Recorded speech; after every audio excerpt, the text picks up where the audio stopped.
Good evening.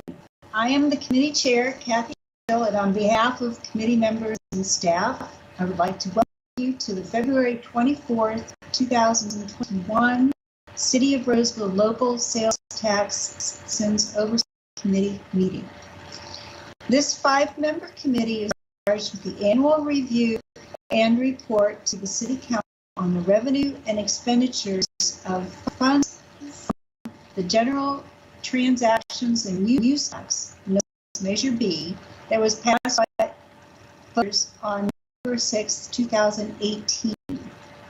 We are meeting via video conference to adhere to Executive Order N-2920, executed by the Governor of California on March 17, 2020, and as a response to mitigating the spread of coronavirus known as COVID-19.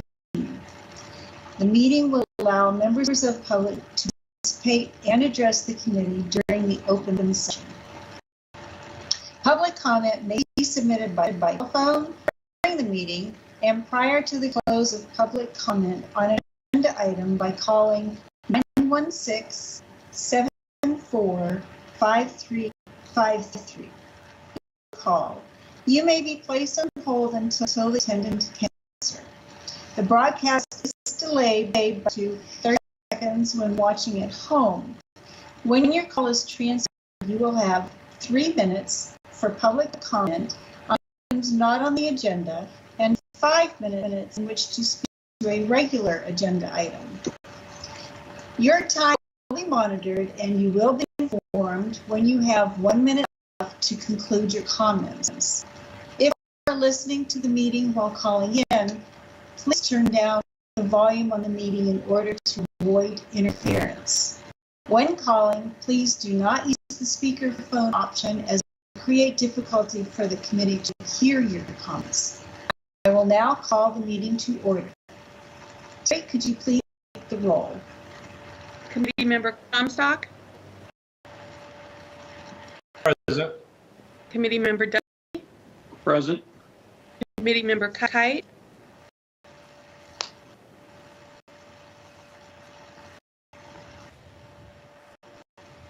You're on mute.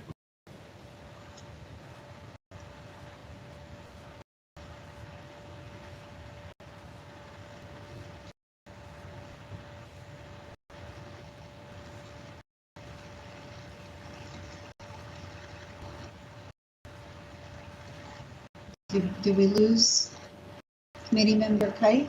Committee Member Kite. Oh, there you go. I heard him. Okay. I heard it here. Chair Kitchell. Here. Vice Chair Krapka. Here. All members are present. Please join me in the Pledge of Allegiance.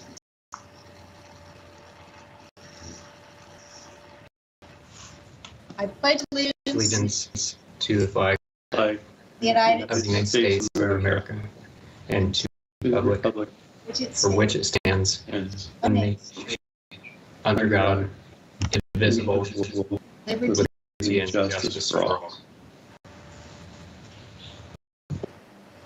Moving on to item 4 agenda. This part of the agenda, public comment, is for anyone who would like to address the committee on any item that is not listed on tonight's agenda.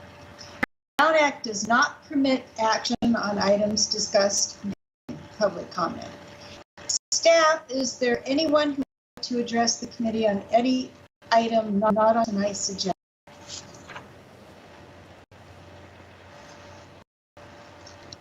I will now open this up to public comment. Public comment may be given by telephone by calling 916-774-5353. When addressing the committee, state your name for the record and limit your comments to 3 minutes. Any public comments at this time? Chair Kitchell, we have no phone calls this time, but the live stream is delayed approximately 30 seconds. We'll wait to see if we receive any phone calls.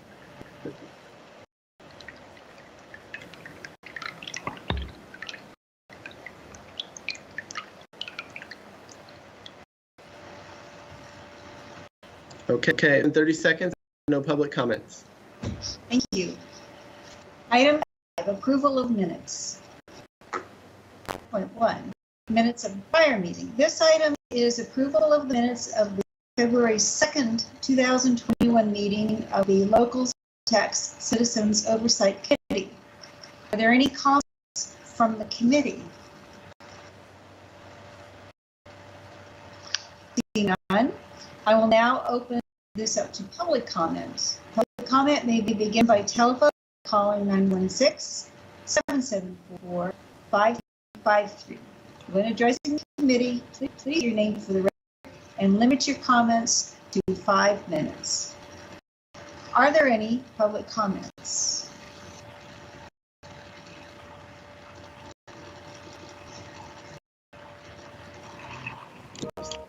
Chair, we have no phone calls at this time. The live stream is delayed about 30 seconds, so I'll wait to receive any phone calls.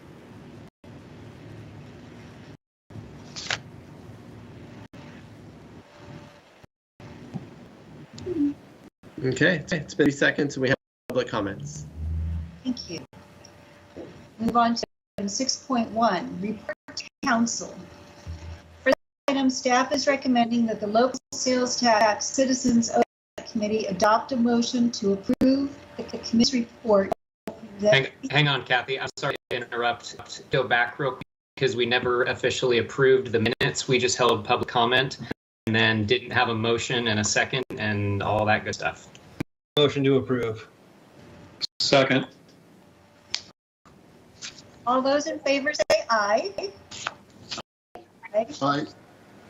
Any opposed? And the motion passes. Thank you. Thank you for bringing us back to our actions. You're welcome. Okay, so now, next item. Recommending that Local Sales Tax Citizens Oversight Committee adopt a motion to approve the committee report that will be presented to the City Council. Yes, I believe that you are to give a presentation at this time. Yes, thank you. Good evening, Chair Kitchell and committee members. I'm Dennis Kaufman, Assistant City Manager and Chief Financial Officer. At the last meeting, the committee selected members Comstock and Krafka to draft the report to the City Council on the Measure B local sales and use tax. Their draft report in memo format is attached in your packet. Also included in your packet are 3 additional documents. The first is the budget brief document for the fiscal year 2019-2020 budget that I provided to the members that are drafting the report, since I neglected to include it in your package for the last meeting. That the document, the budget brief, has a page dedicated to Measure B that I wanted to highlight to the committee. That document was distributed by council members and staff to residents and businesses when the fiscal year 2019-2020 budget was proposed, to summarize the budget document from a 300-page document to a couple-page document to make it easier to understand and just easier to read. And so I wanted to share that with you because we did dedicate a page to Measure B on that document. The second document that was attached in the agenda is the fund summary page for the general fund, the annual budget for the current fiscal year 2020-21. Member Krafka and Comstock asked that I include in your packet because it reflects increases in the primary general operating department budgets, police, fire, parks, recreation, and libraries, etc. The fund summary includes fiscal year 2018-2019 actual expenditures, the amended budget for fiscal year 2019-2020, and the amended budget for the current fiscal year 2020-2021, the budgets by department. The final document is a general fund comparison that Chair Kitchell requested reviewing actual expenditures by category for fiscal year 2018-19, 2019-20, and the budget for the current fiscal year. I hope this information helps with your work this year and helps with our framework for a few years in conjunction with the scorecard that the committee is recommending in your draft report. This concludes my presentation. The staff recommendation is to adopt the committee report as it is written or with amendments that can be incorporated tonight for presentation to the City Council on March 17th. Thank you. Are there any comments or questions from committee members?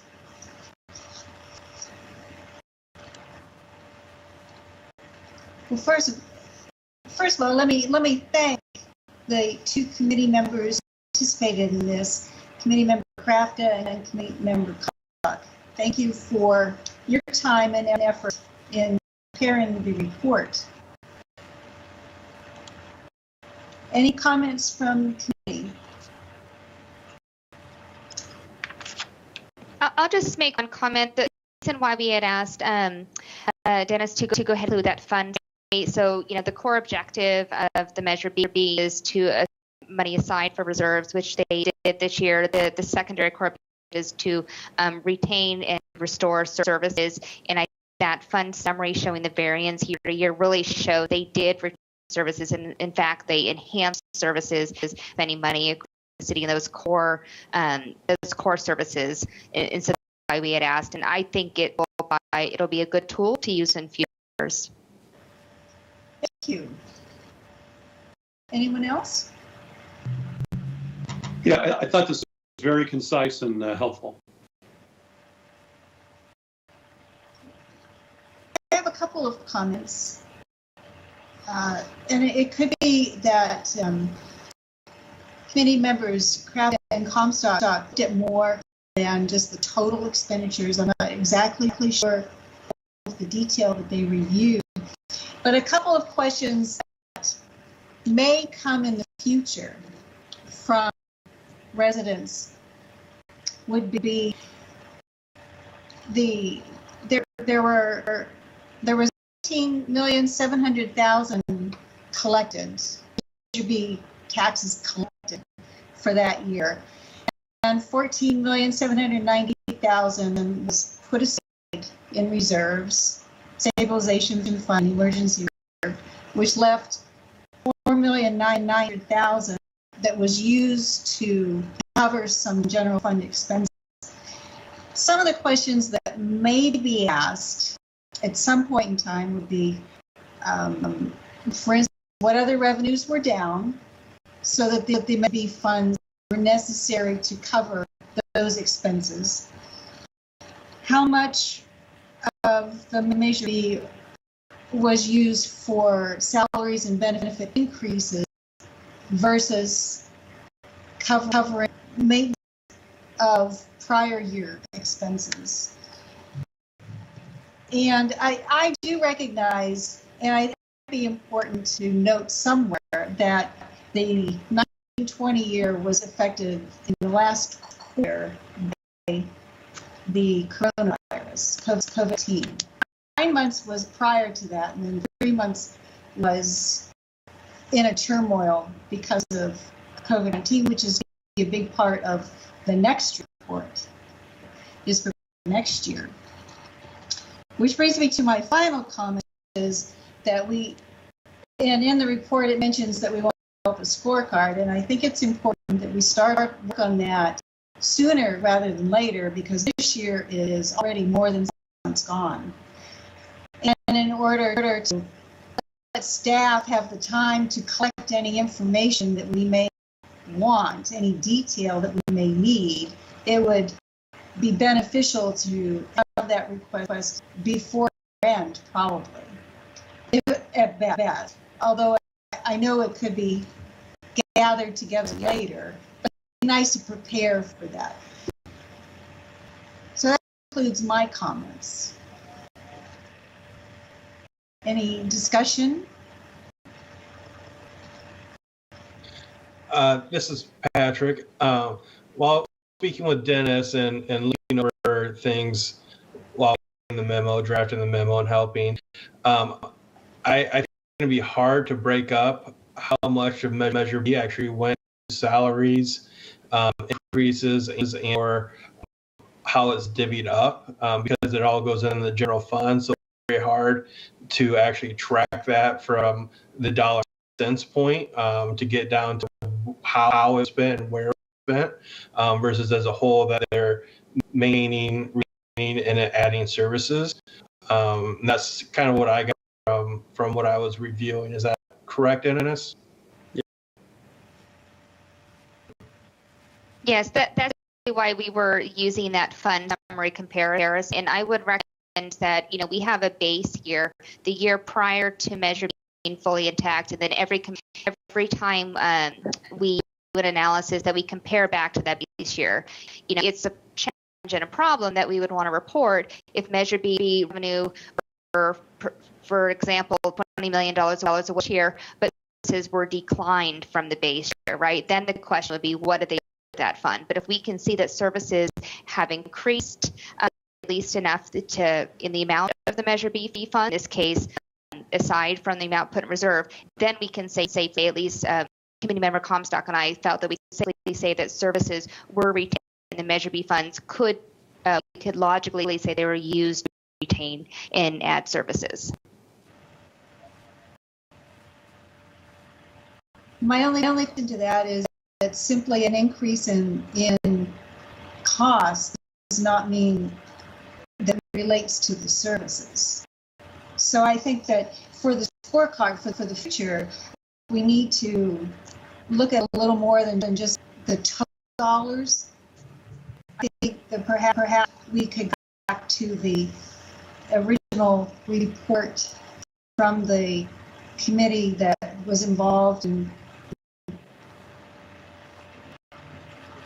suggesting that Measure B happen at all, and the community input that was provided at that time. This year is still just the first year, but I think that next year we have some basis to from. And again, thank you to the two committee members who have put the work into this. However, I do think that with the scorecard that we could perhaps expand it just a little bit so that it's not such a general, it's not just an increase in dollars. What does that increase in dollars represent? And I totally agree with you that the scorecards are going to be a huge asset going forward.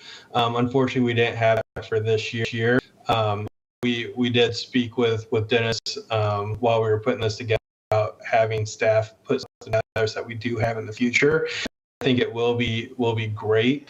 I just don't know how they'll be able to differentiate the Measure B monies that they're spending versus just general funds and all the general funds. So I think, I don't know how they'll say that we kept all these services because of Measure B. They might be able to say that we kept all services, we didn't decline. Would that be specific enough for you? I think it's just a matter of going back to the original documents and the criteria that were spelled out in there. And that, I think that I'm willing to assist with effort. I don't expect staff to get all themselves. I mean, you will have to be involved, of course, but I'm certainly willing to help with that. So actually, as part of our memo, one of the things we had put into our memo is that we recommend that two city council member, or not city council, I'm sorry, one or committee member be appointed to work on that scorecard with staff. So I'm not sure if it's appropriate at this meeting to make a motion to appoint, or because it wasn't in the agenda, if it needs to be withheld as in this meeting, that's fine. But I think we do need to a couple of committee members to work on that point. I agree. So, our representative from the attorney's office, what can we do as far as this arranging for one or two members to work with staff for the next meeting? And go ahead, Dennis. I know you're good. Yeah. If I may, since it's not an action item on the agenda, I'm going to ask a similar question for Joe. I believe with the Brown Act that although you can't work as a group to help us, as work on it with a consultant, I can work with you individually, and more than two of you, as long as we're doing it individually and you don't talk to each other. Is that correct, Joe? Yeah, that's exactly the way to do it, and that's sort of the way that it's able to be where Dennis is the one that does the individual meeting, or with one or two or many, it ends up being, there shouldn't be communication among committee members. It's just so Dennis is prepared for what he prepared as city council, or a future report. That way he has your opinion. So yes, I mean, I would encourage that if we want to go that way. I just don't want to have a majority of us getting together.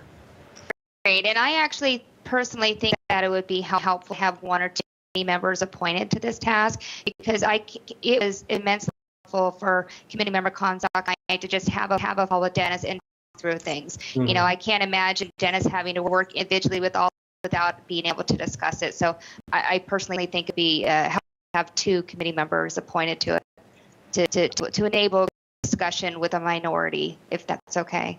So if I can also jump onto it, the next agenda item is going to be selecting one or two people to present this report to City Council. So those people, or if it ends up being one, obviously can get together and Dennis to have a better understanding of what will be reporting. You want to report the sort of questions you may want to ask, going forward about. I'm not sure. So is it appropriate to make a motion, even though it's not on the agenda, to appoint committee members? Yeah, I would prefer that we not do that. I mean, there's no, Okay. you can't take action. I mean, I was making any actions at all, because that would be an action, something that's not Okay. on the agenda. So we can push it to the next agenda. Timing wise, yeah. Challenge is not till January. Yeah. If there are two people interested, Joe, could they say, hey, Dennis, we'd like to talk with you about it, and not be interested? You can all do that. I mean, I also do work with the Public Utilities Commission. 7 members on that, and each one of them contacts a utilities director or something, individually to help understand more about items that are on the agenda. So I would encourage that. I know, Jill Geller, you're out there too. I don't know how much parks people contact you individually. You don't have to jump in. I understand. That's similar to how I see it typically happen. And the other thought I have, I'm sorry, Member Kitchell, in terms of insurance services that are being provided and maintained, it could be that it's not a quantitative. It could be that are done or discussions are had with, the chief of or so forth to discuss the services that may satisfy what you're looking for. Yeah, it doesn't have to be necessarily numbers. It could definitely be discussion, because in fact I would anticipate that a lot not be numbers.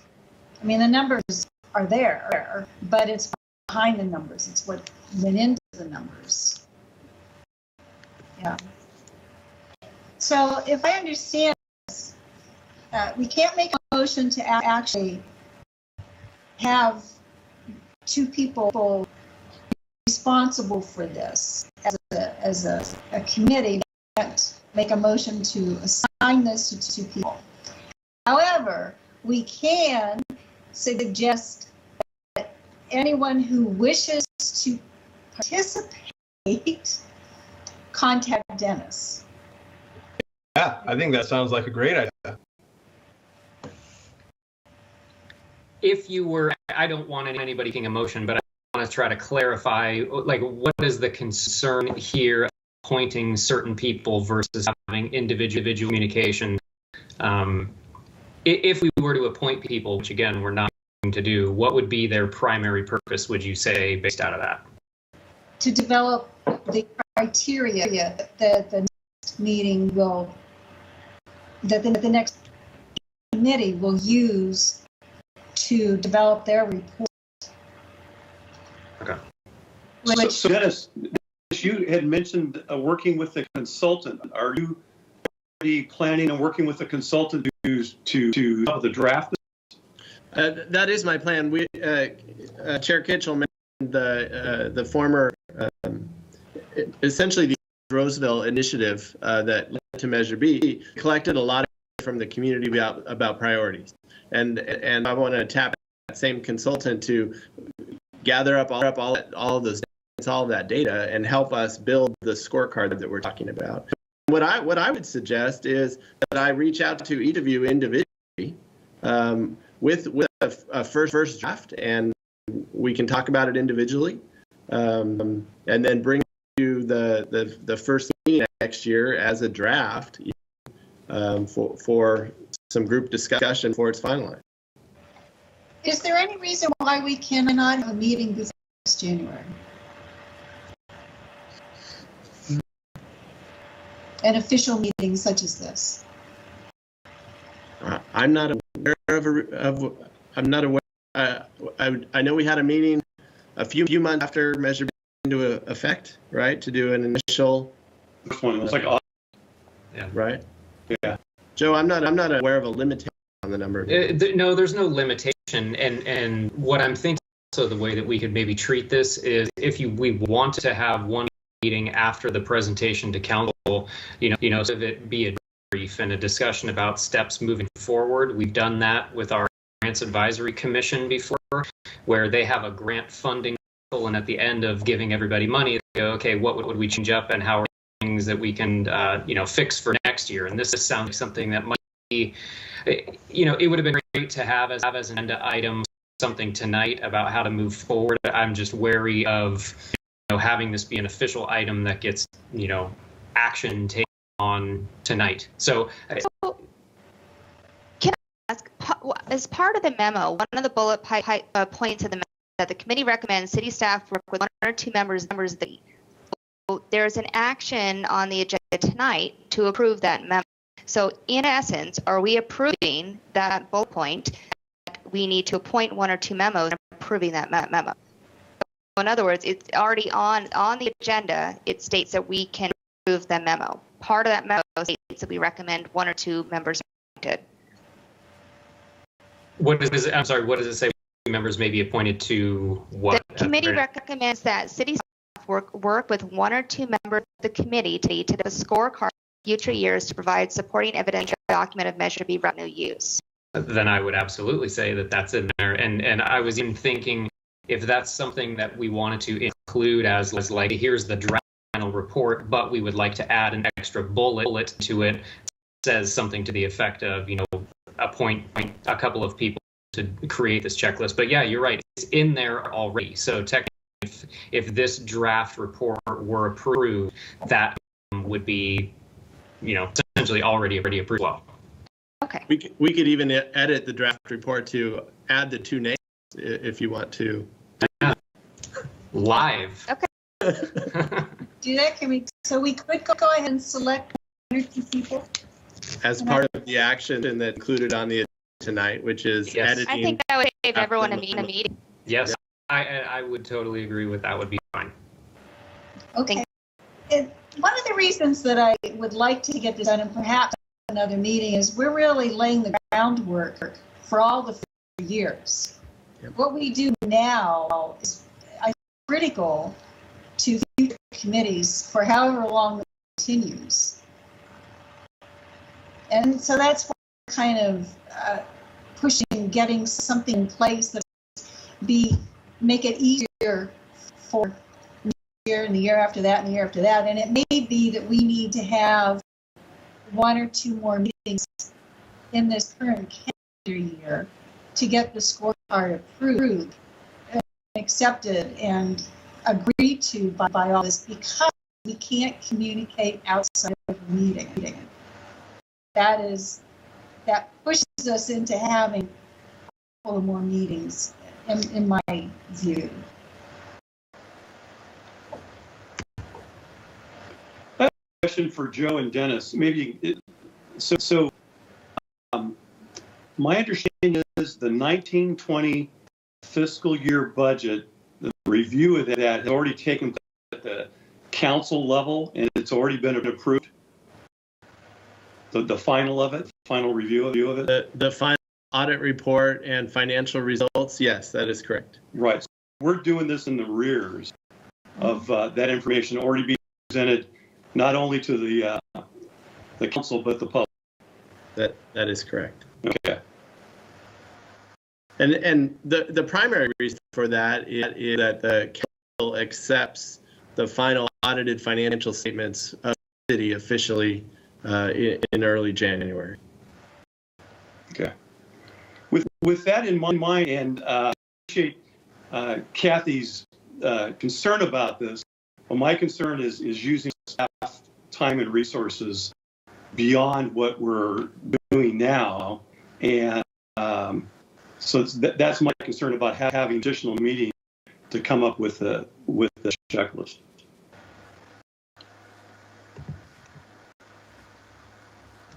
If staff is already going to be working with a consultant to develop that, then I think either way they're going to be investing some time, and then our time to fine tune it and move it.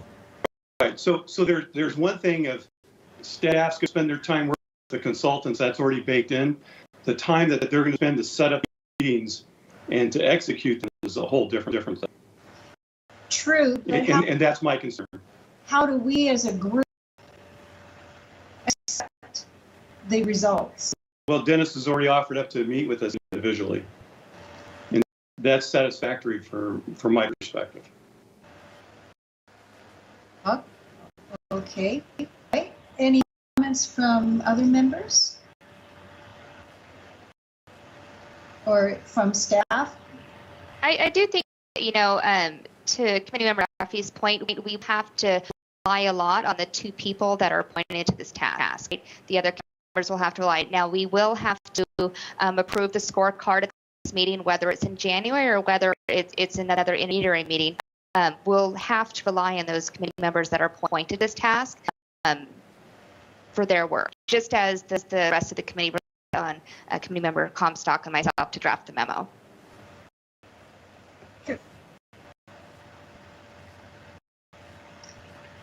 And I think the way that would look is if we didn't have an extra meeting, but we had everybody individually work with Dennis on scorecard, then the next year at the first meeting it would sort of be, here's our checklist that we use, and we would essentially approve that. Then into the second meeting is where we would have this draft report being created with the items that were in the checklist. Does that sort of make sense for how we would want to do it? Timing work okay? Yeah, with that thought, I'd ask Dennis, what's the time of working with a consultant?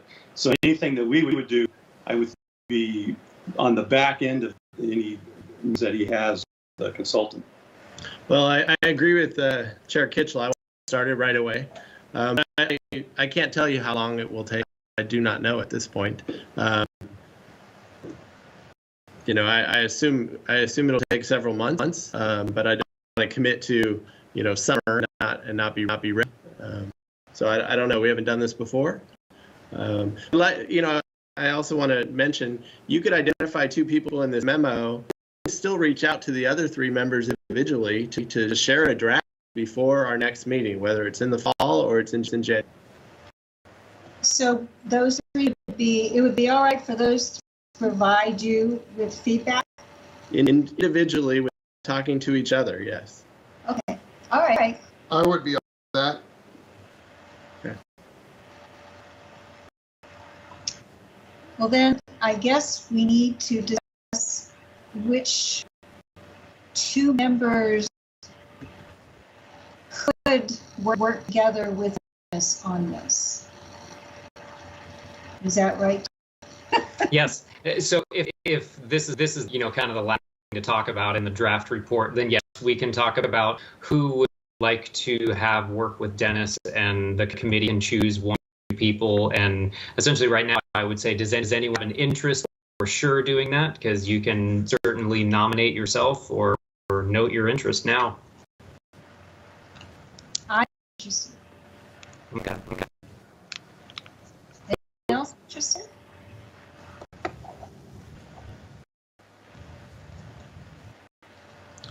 It would be helpful if there were one other, so that we could at least talk from the committee's perspective. I agree. I have quite a bit of time commitments on my personal schedule this year, so I would encourage one of the committee members first to volunteer.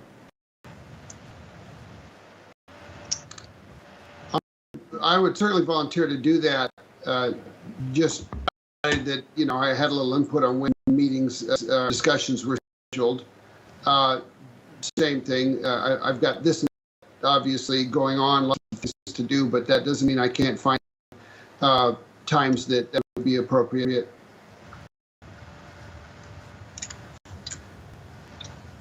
Member Duffy or Tom, any interest? I certainly have. I'm more in line with just Dennis work with a consultant, working with us individually, and then it on the January agenda.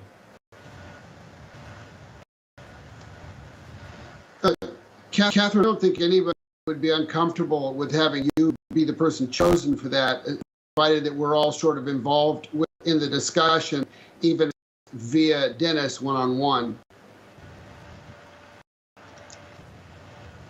Okay, how do you suggest this then? I like to participate, and we have member Kite as a sort of a if needed member. How's that? Something like that. I suspect that I would be able to make most of the discussions, so certainly I can be there and be a part, and that's just fine. If you feel more comfortable with two people, be two. I'm okay with that. All right. Joe, do we need to actually make a motion, or is that enough discussion? What I would do is, Terry, just for the minutes when you're making this, I would note that the report notes that one or two people are going to be chosen to prepare a checklist. And so Chair Kitchell and Committee Member Kite were chosen to do that. And so now the motion that you would actually be making is to approve draft report. You don't have to do any formal motions related to appointing anybody now, but the next step that you would do to formally approve the report. Unless there's further discussion on any of the other substantive items, I don't want to stop any of that. Other discussion or comments on the report itself? Well, I have one question. It's maybe a little bit more general. Kathy brought up the point of the life of this committee. Is this in perpetuity or a specific time frame? I know the individual committee members have appointed time frames, but I'm talking about the overall committee. The overall committee is in perpetuity. This is something that was voted in by the voters when the 5% sales tax increase went in, that there would be a citizens oversight committee created. And so, some of those parameters and the meeting schedule, things like that, were set up by a council resolution. And so there is some discussion that can be had about, future intent of this committee and sort of how we wanted these meetings handled in the future. But again, we're doing this from the beginning, and like you said, we haven't refined this more than the 1.5 years that we've been doing this at this point.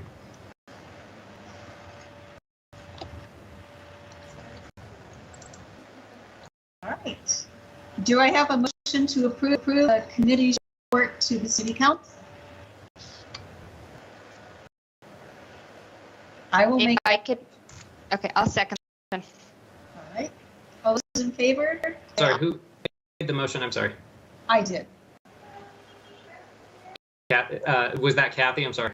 Yes. Because the chair can make a motion, but you can second the motion. And I'll make. Okay. Everybody said it now. Take your pick, Terry. We'll get there one way or another. Yes. Who wants to make the motion? We have a second? I think Megan already seconded it. Okay. All those in favor say aye. Aye. Aye. Any opposed? Seeing none, the motion passes. All right, item 62, the report to council, the presentation. For this item, staff is recommending that the local sales tax citizens oversight committee approve a motion to designate 1 or 2 committee members to present the committee's report to the city council. Are there any comments or questions from the committee?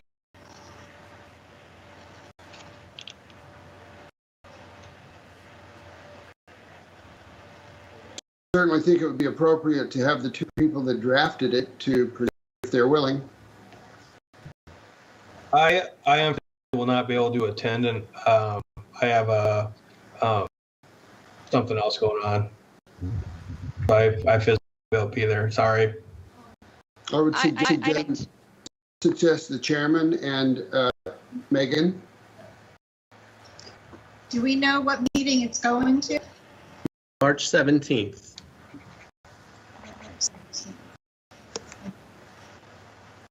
I'm planning on attending the meeting. I'm happy to assist Megan with that. Okay. I think I'm flying back from Southern California. Yeah. So thank you. Thank you, committee members Krafka and Duffy, for offering to make the presentation to City Council. I will now open this up to public comment. Public comment may be given by telephone by calling 916-774-358. When addressing the committee, please state your name for the record. Limit your comments to 5 minutes. Are there any public comments?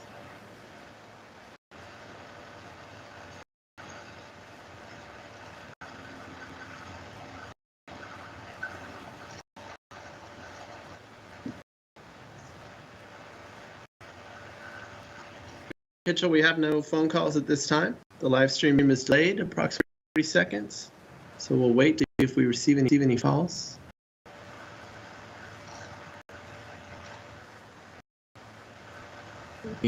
And we have no public comments. All right.